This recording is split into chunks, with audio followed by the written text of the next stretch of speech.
History books often describe the decades before World War I as the Long Peace. They claim the world was quiet, industrializing, and stable. If you lived in South America though, that peace was a lie. While Europe enjoyed a lull in violence, the South American continent spent the turn of the century in a state of kinetic volatility. This was a crucible of state formation where the administrative boundaries of the Spanish and Portuguese empires were violently redrawn into modern republics.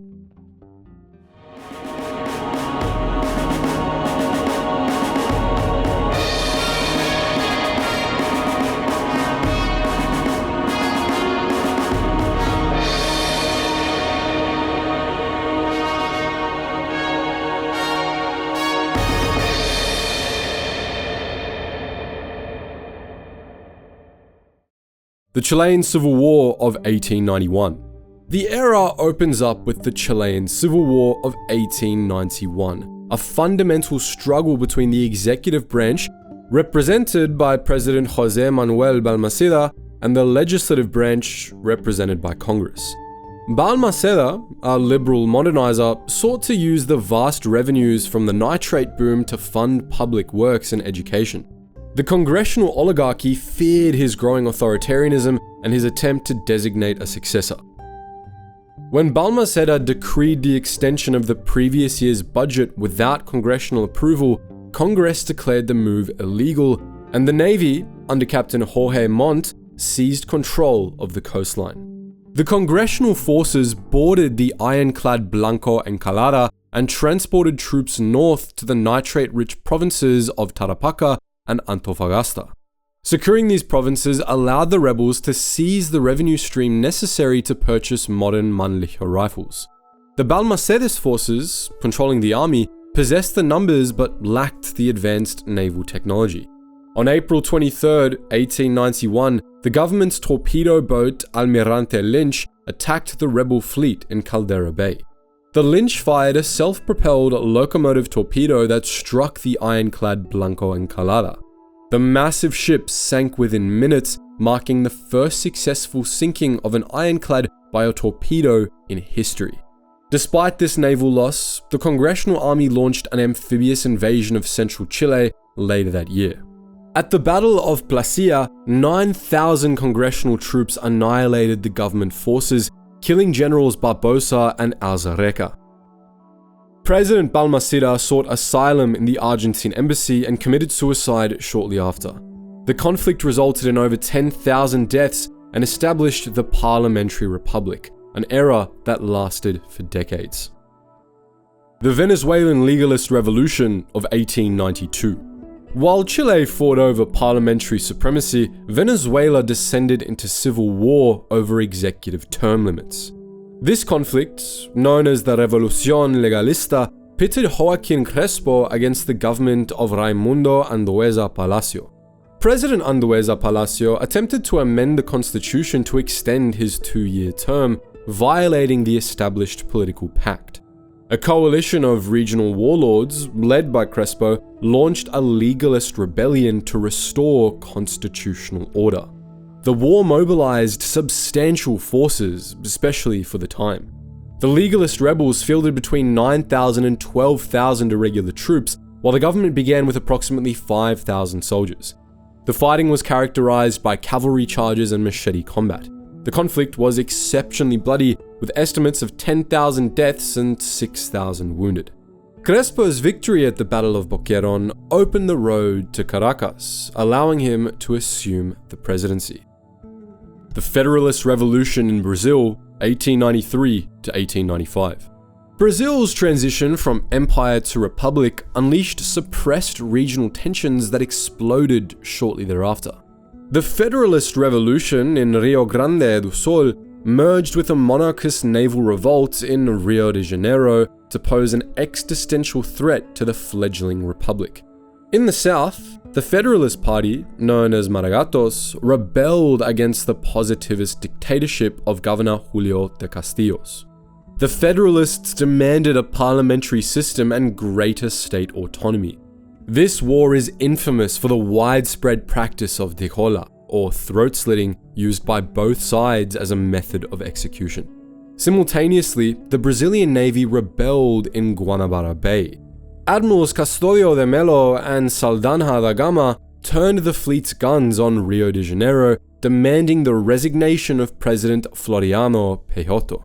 The naval rebels attempted to link up with the Federalist land forces, who marched north into Santa Catarina and Paraná, capturing Curitiba. In January 1894, US Admiral Andrew Benham, commanding the Detroit Squadron, forcibly broke the rebel blockade of Rio to ensure US merchant access. This effectively signaled US support for the Peixoto government and doomed the naval rebellion. The rebellion collapsed after the death of Federalist leader Gumersindo Saravia and the defeat of Admiral Saldanha da Gama at the Battle of Campo Osorio. Admiral Gama, fighting on land with a mixed force of sailors and gauchos, was killed and his body was mutilated. The combined conflicts resulted in approximately 10,000 to 12,000 deaths. The Bolivian Federal War, 1898 to 1899. This civil war marked the shift of Bolivian power from the silver mining elites of Sucre to the tin mining elites of La Paz. The Liberal Party of La Paz allied with the Aymara indigenous movement led by Pablo Zarate Wilca against the conservative government in Sucre. The Wilca armies proved decisive, cutting conservative supply lines and overwhelming garrison forces. However, after the Liberal victory at the Battle of the Second Crucero, the alliance fractured. The Liberals, fearing a race war and the growing power of their indigenous allies, turned on them. Wilca was executed and the indigenous movement was suppressed. The war resulted in the relocation of the executive and legislative branches to La Paz, while the judiciary remained in Sucre, a division of power that persists in Bolivia today. The War of 1,000 Days, 1899 to 1902. As the new century dawned, Colombia erupted into arguably the most devastating civil war in its history. The conflict pitted the Liberal Party against the ruling Conservative Party, triggered by liberal exclusion from power and a crash in coffee prices. Liberal generals rebelled, hoping for a quick victory. After the Liberals were defeated in conventional battle at Palo Negro in 1900, the largest battle of the war, the conflict degenerated into a vicious guerrilla war that ravaged the countryside. Estimates place the death toll between 60 and 130,000. A massive percentage of the nation's population at the time. The war left the Colombian state fractured and bankrupt. This weakness set the stage for the secession of Panama in 1903. Colombia, exhausted by 3 years of slaughter, was unable to prevent the loss of its strategic northern department. The naval blockade of Venezuela, 1902 to 1903. Hardly had Cipriano Castro taken power in Venezuela when he faced the liberating revolution. A massive conflict involving 20,000 troops and over 370 engagements. Castro personally commanded the defense at the Battle of La Victoria in 1902, inflicting 3,000 casualties on the rebels. However, the chaos of the war led Castro to suspend foreign debt payments. This prompted Britain, Germany, and Italy to impose a naval blockade. They seized the Venezuelan Navy and bombarded Puerto Cabello. The crisis prompted US President Theodore Roosevelt to articulate his corollary to the Monroe Doctrine.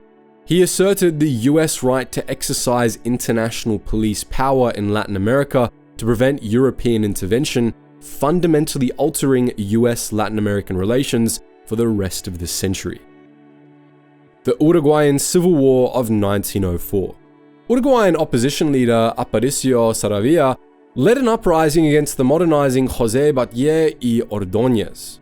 This conflict marked the transition from traditional gaucho warfare to modern combat.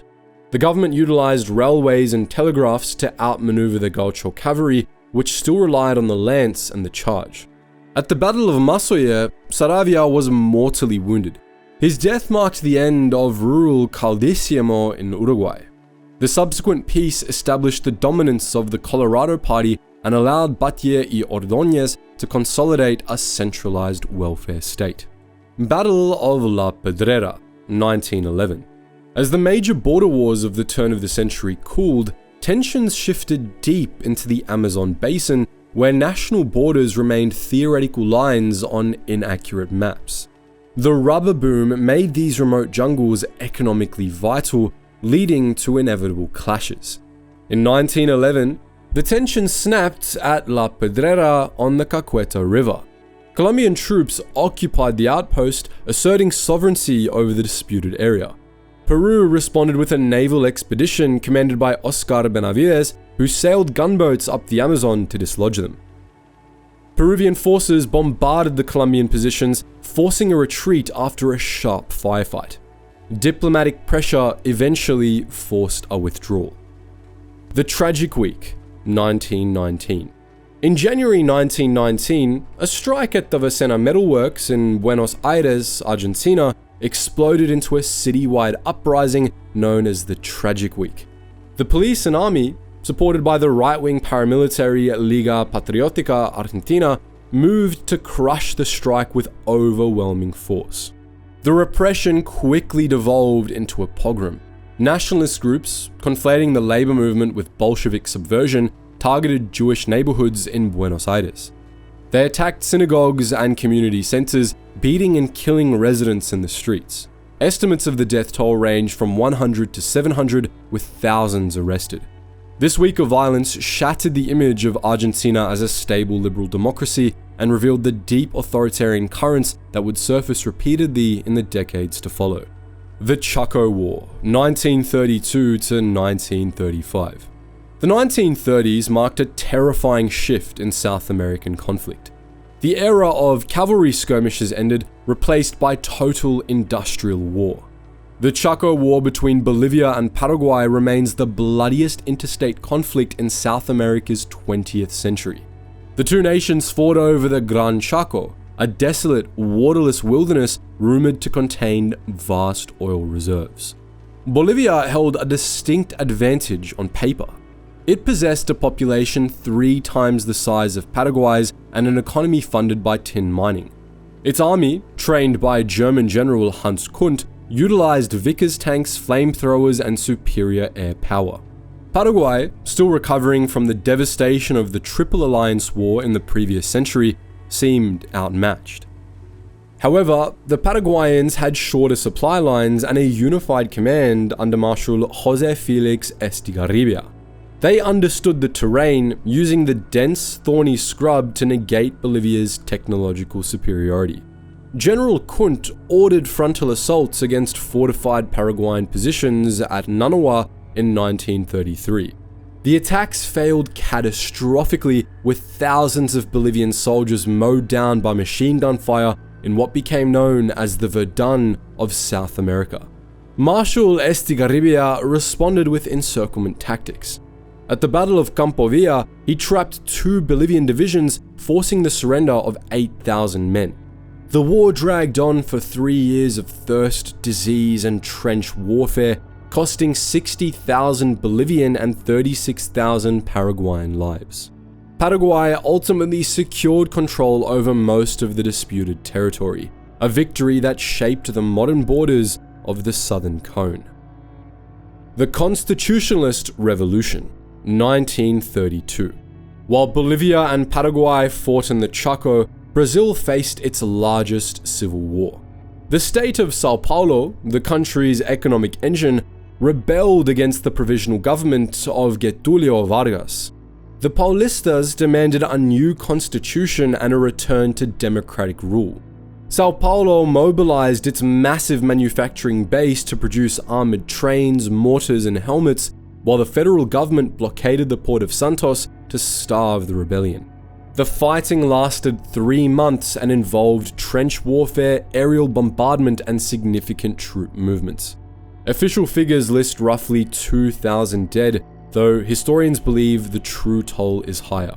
The federal government crushed the revolt. However, Vargas recognized the strength of the opposition and promulgated the Constitution of 1934, incorporating many of the rebel demands. The Leticia Incident, 1932 to 1933. In the same chaotic year, war broke out in the Amazon between Colombia and Peru. The conflict began when Peruvian civilians seized the Amazonian port of Leticia. President Luis Miguel Sanchez Cerro of Peru supported the occupation, prompting Colombia to retaliate. The Colombian government organized a massive logistical feat, deploying a naval expedition under General Alfredo Vázquez Cobo. The fleet sailed from the Caribbean through the Panama Canal and 3,000 miles up the Amazon River to the theater of operations. This conflict saw the first combat use of air power in the Amazon. Peruvian planes bombed Colombian ships, while Colombian aircraft supported amphibious landings at Guepe. The war threatened to escalate into a prolonged slaughter, but the assassination of Peruvian President Sanchez Cerro in 1933 changed the political landscape. Peru agreed to negotiate, and the League of Nations brokered a peace deal that returned Leticia to Colombia. The Ecuadorian-Peruvian War, 1941.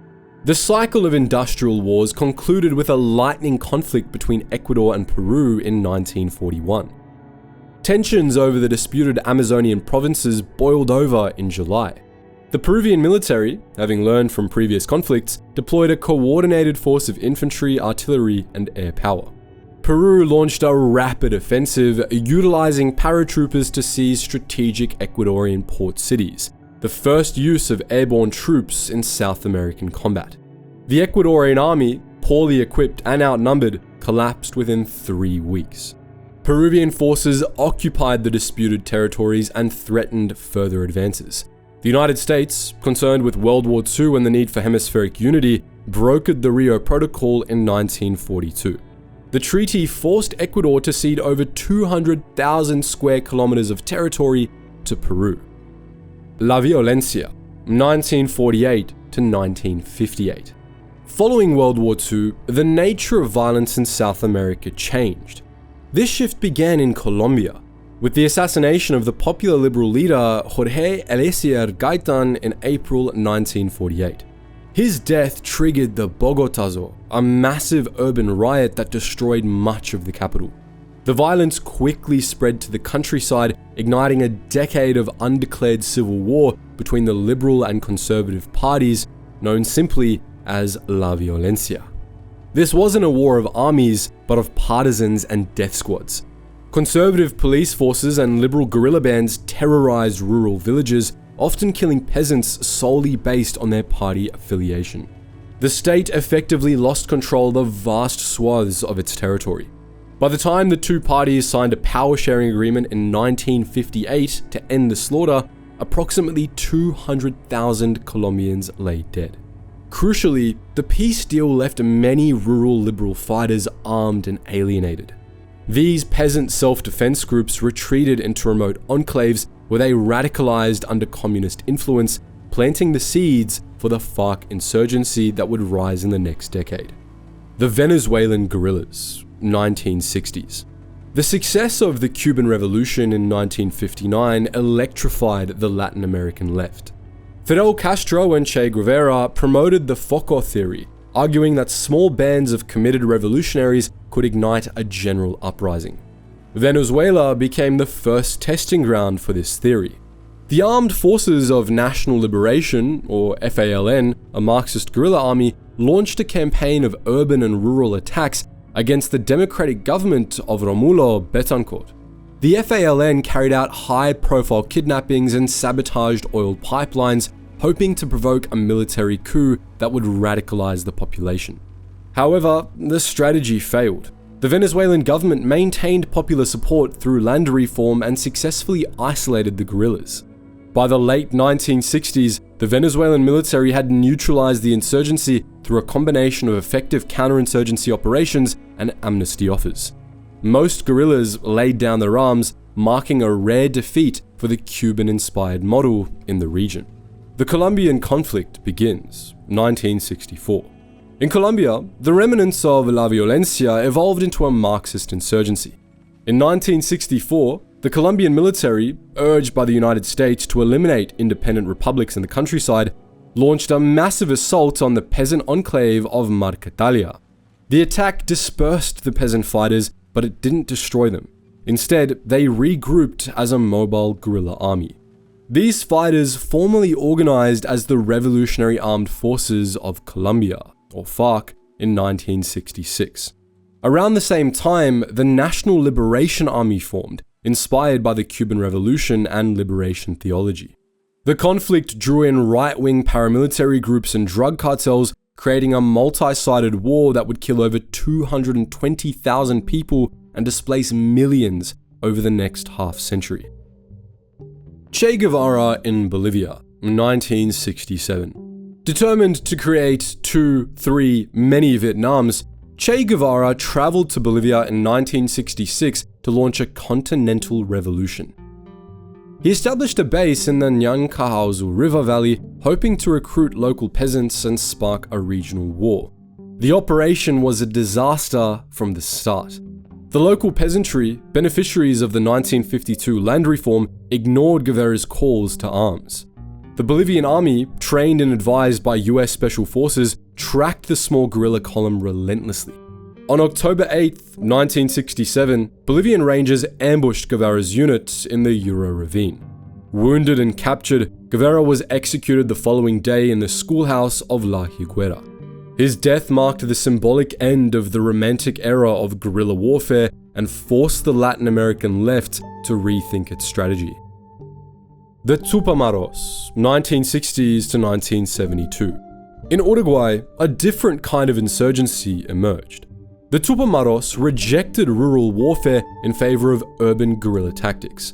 Operating in Montevideo, they specialized in high-profile kidnappings, bank robberies, and the exposure of government corruption. For a time, they enjoyed a sort of Robin Hood image among the public. The conflict escalated in the early 1970s. The Tupamaros kidnapped and executed Dan Mitrione, a US advisor they accused of teaching torture techniques to the police. The government responded by unleashing the military. In 1972, the army launched a ruthless campaign utilizing torture and mass arrests to dismantle the Tupamaro network. By the end of the year, the guerrilla movement was militarily defeated, with its leadership killed or imprisoned in inhuman conditions. The success of the military against the Tupamaros emboldened the generals to seize total power in a 1973 coup. The Chilean Coup, 1973. The ideological struggle reached its climax in Chile. Following the election of the socialist president Salvador Allende in 1970, the country became a battleground of political polarization and foreign interference. The United States, through the CIA, sought to destabilize Allende's government by funding opposition groups and strikes. On September 11, 1973, the Chilean military, led by General Augusto Pinochet, launched a coup d'etat. Hawker Hunter jets bombed the presidential palace, La Moneda, while tanks surrounded the building. President Allende refused to surrender and committed suicide in the ruins of the palace. The military junta immediately suspended the constitution and dissolved Congress. The regime's secret police, the DINA, began a campaign of repression against leftists, resulting in over 3,000 deaths and thousands of cases of torture. The coup ended Chile's long tradition of democracy and installed one of the region's most enduring dictatorships. The Dirty War, 1976 to 1983. Argentina descended into its own darkness 3 years later. Following the death of Perón and the chaotic presidency of his wife Isabel, the military seized power in March 1976. The new junta, led by General Videla, initiated the process of national reorganization, aimed at eradicating left-wing subversion. This was the Dirty War. The state targeted not only the armed Montoneros and ERP guerrillas, but also students, union leaders, journalists, and anyone suspected of leftist sympathies. The military utilized a system of clandestine detention centers where victims were tortured and then disappeared, often drugged and thrown from aircrafts into the Rio de la Plata. Human rights organizations estimate that up to 30,000 people disappeared during the dictatorship. The mothers of the Plaza de Mayo, women demanding to know the fate of their children, became the most visible symbol of resistance to the regime's terror. The Beagle Channel Crisis, 1978. Amidst the internal repression, old geopolitical rivalries resurfaced. In 1978, Argentina and Chile nearly went to war over the control of 3 small islands in the Beagle Channel. The Argentine junta, rejecting an international arbitration ruling that awarded the islands to Chile, planned a full-scale invasion codenamed Operation Soberania. In December 1978, the Argentine fleet sailed south to seize the islands. The Chilean Navy deployed to meet them. War seemed inevitable until Pope John Paul II intervened at the 11th hour. The Vatican sent a special envoy to mediate the dispute, and Argentina aborted the invasion hours before it was scheduled to begin. The papal mediation eventually led to a peace treaty in 1984, preventing a conflict that would have devastated both nations. The Falklands War, 1982. The Argentine junta, facing economic collapse and growing unrest, made a desperate gamble to restore its popularity. On April 2nd, 1982, Argentine forces invaded the Falkland Islands, a British territory in the South Atlantic. The junta believed the United Kingdom wouldn't fight for the remote islands, but they were wrong. Prime Minister Margaret Thatcher dispatched a naval task force to retake the islands. The conflict was a conventional war fought in freezing conditions. British submarines sank the Argentine cruiser General Belgrano, killing 323 sailors and forcing the Argentine Navy to stay in port. The war then shifted to an air-naval battle where Argentine pilots displayed immense bravery, sinking several British ships with Exocet missiles and gravity bombs. However, British troops landed at San Carlos and marched across the island. After intense battles at Goose Green and Mount Longdon, the Argentine garrison in Stanley surrendered on June 14th. The defeat cost 649 Argentine lives and led directly to the collapse of the military dictatorship the following year. The Shining Path, 1980 to 1992. As democracy returned to much of the southern cone, Peru faced a new and terrifying threat. In 1918, the Maoist group Shining Path declared war on the Peruvian state. Led by philosophy professor Abimael Guzman, the group sought to destroy existing society to build a peasant utopia. The Shining Path was notorious for its extreme brutality. They massacred villagers who refused to cooperate, bombed electrical infrastructure to black out Lima, and assassinated local officials. The government's response was equally brutal, with security forces committing widespread human rights abuses in the highlands. The conflict claimed nearly 70,000 lives over 2 decades. The insurgency began to decline only after an elite police unit captured Guzman in a safe house in Lima in September 1992, effectively decapitating the movement. The Paquisha Incident, 1981. While the Southern Cone dealt with dictatorships, the old border dispute between Ecuador and Peru reignited in the Amazon. In early 1981, Ecuadorian troops established 3 outposts in the disputed Cordillera del Condor region. They named one of them Paquisha, mimicking the name of an established town to confuse maps and claims. When Peruvian reconnaissance aircraft discovered the bases, President Fernando Belaúnde Terry ordered their immediate removal. Peru launched a massive operation involving helicopter gunships and airstrikes. The Peruvian military, utilizing their superior air mobility, vertically enveloped the Ecuadorian positions. Within weeks, Peruvian forces captured the outposts, dismantling the false Paquisha. The conflict resulted in dozens of deaths and heightened nationalist sentiment in both countries, setting the stage for a much larger confrontation a decade later. The Surinamese Interior War, 1986 to 1992. In the rainforests of Suriname, a brutal but often overlooked civil war erupted between the military dictatorship of Desi Bouterse and the Jungle Commando rebels. The rebels, led by Ronnie Brunswick, were primarily Maroons, descendants of escaped slaves who lived in the interior. They fought against the economic marginalization of their people and the brutality of the Bouterse regime. The war was horrific. The National Army, unable to effectively track the guerrillas in the dense jungle, turned its guns on civilians. In 1986, soldiers massacred at least 35 villagers, mostly women and children, in the village of Moana. The conflict destroyed the country's bauxite and palm oil industries. It ended only after democracy returned to Suriname in the early 1990s, leading to a police treaty that integrated the rebels into the police force, though the scars of Moana remain a central issue in Surinamese politics. The Cenepa War, 1995. The century-long border dispute between Ecuador and Peru reached its violent climax in early 1995. Unlike the skirmishes of 1941 or 1981, the Cenepa War was a high-intensity modern conflict fought in one of the most difficult terrains on Earth.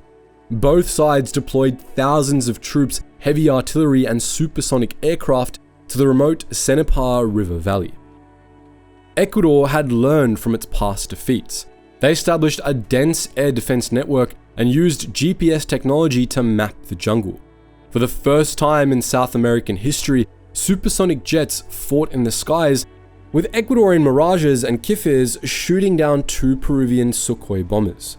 On the ground, the fighting was a bloody stalemate of artillery duels and jungle ambushes. The war ended with a ceasefire and a definitive resolution. The 1998 Brasilia Presidential Act finally demarcated the border. Ecuador renounced its claim to sovereign access to the Amazon, and in return, Peru granted Ecuador private property rights over a single square kilometer of jungle known as Tawinza, where many Ecuadorian soldiers had died. The Venezuelan Standoff, 2019 to present. Under President Nicolás Maduro, Venezuela spiraled into a severe political and humanitarian crisis. Following the disputed 2018 election, the opposition leader, Juan Guaido, declared himself interim president in January 2019, invoking the Constitution. The United States and over 50 other nations recognized Guaido, isolating the Maduro regime. This triggered a modern Cold War-style standoff. The US imposed harsh oil sanctions and hinted at military intervention, while Russia and China provided economic lifelines and military advisors to Caracas. The conflict played out through cyber attacks, failed barrack uprisings, and a humanitarian collapse that sent 7 million Venezuelans fleeing the country. As of 2026, the US has just pulled an operation that captured Maduro in a daring raid which has thrown the country in turmoil. As of writing this video, we're yet to see the ramifications of the operation and whether it's the end of the standoff or the start of another phase in the conflict. From the cavalry charges of the 1890s to the supersonic dogfights over the Cenepa, the history of South American conflict is a story of state formation. The 20th century solved the borders of nations. The 21st century continues the struggle to define the nations themselves. While the region has successfully avoided interstate war for nearly 3 decades, the ideological faults and internal challenges that drove these conflicts remain. The maps are drawn, but the history is still being written.